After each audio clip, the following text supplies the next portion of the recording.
Welcome to The Wrap. I'm Marley Kayden, here to take you through today's market action.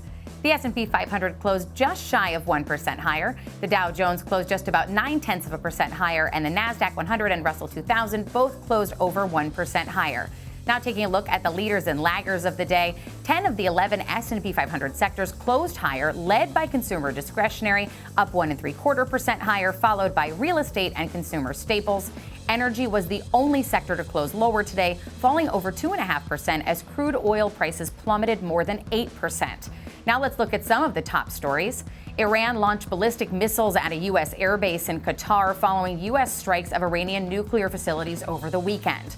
The U.S. utilized B-2 stealth bombers designed by Northrop Grumman in the attacks, which targeted Iran's three main nuclear facilities. Today's attack by Iran on that U.S. Air Force base led to no casualties, according to U.S. defense officials. The strike comes amid a days-long campaign by Israel against targets across Iran.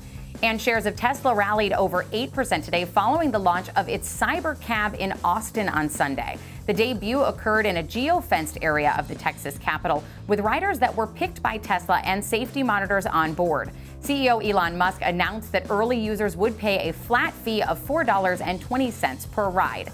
And AMD closed higher today after being upgraded to a buy rating at Melius Research. The analyst raised its price target on AMD to $175, believing that many things have changed for the better since the start of this year. The firm sees a sustainable surge in inferencing and believes that inferencing is much bigger than expected.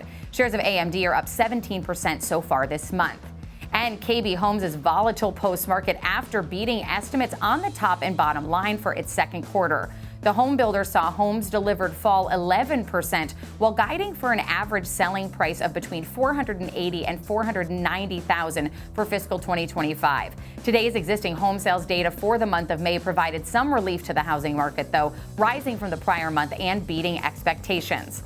Let's look at what to watch for tomorrow on the economic data front. We'll get consumer confidence, as well as a couple more looks at the housing market, and Fed Chair Jerome Powell's testimony in front of Congress begins. Earnings are highlighted by Carnival before the open and FedEx post-market. That'll do it for The Wrap. I'm Marley Kayden. Remember, you can tune in 24/7 to schwabnetwork.com.